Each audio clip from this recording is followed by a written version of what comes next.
Welcome to the Cricket Podcast. Tonight's original bedtime story is called The Tale of Captain Weakleg, Part 1. Once upon a time, in a fishing village by the sea, lived a fisherman.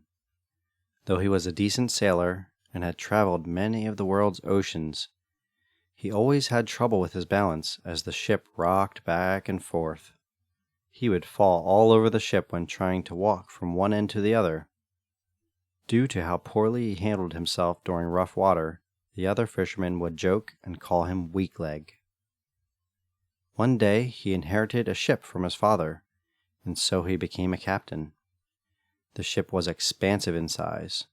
It was easily as long as the street you live on, and taller than the highest tree you've ever seen. And so the other fishermen upgraded his title, calling him Captain Weakleg.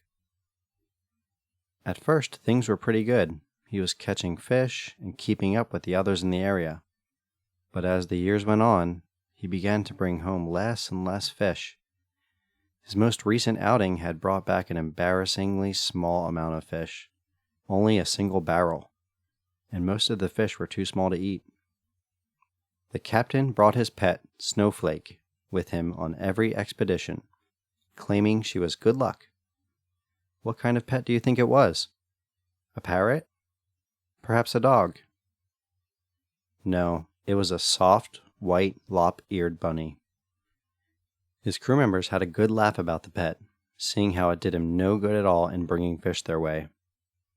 Word got around that maybe he wasn't such a great sailor after all. The men who worked on his crew began to look for other ships to sail on. Within a few years, the last of his crew had finally left him. Even though he was discouraged, he had hoped that the next voyage would be different. Perhaps he could still fill the vast storage of his enormous ship to the brim with the finest fish. It was a cool, fresh morning. The sun was rising over the ocean, and the captain was preparing to set sail. Nearby, he could overhear the other fishermen talking about which spots they would go to find the best fish. One sailor had a smile of gold teeth, except for the ones that had fallen out. His words in particular caught the attention of the captain. If I had nothing to lose, I know where I would go. Straight up north to Cooley's Current. The fish there are bigger than anywhere else, and there are so many of them too. But even with that, I'd still be a fool to go anywhere near those waters. No way will I ever go there, not with the chance of running into that thing. The captain's ears perked up a bit. What thing? Said another sailor.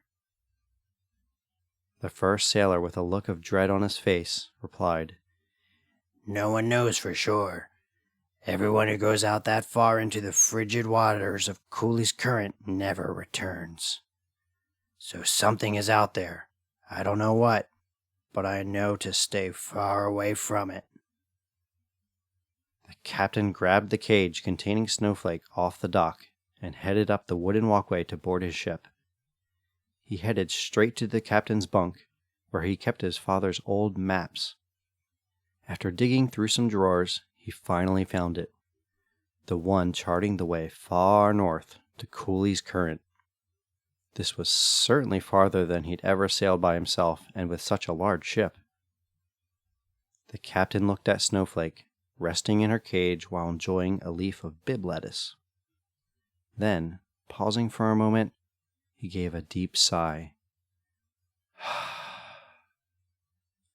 With great haste, he rolled up the map and tucked it under his arm. The captain headed back up to the deck of the ship and lifted anchor. He walked directly to the ship's wheel and pointed the boat north. Looking out over the boundless expanse of water before him, and with a smirk on his lips, he spoke into the wind. Well, like the man said, if I have nothing to lose. The end.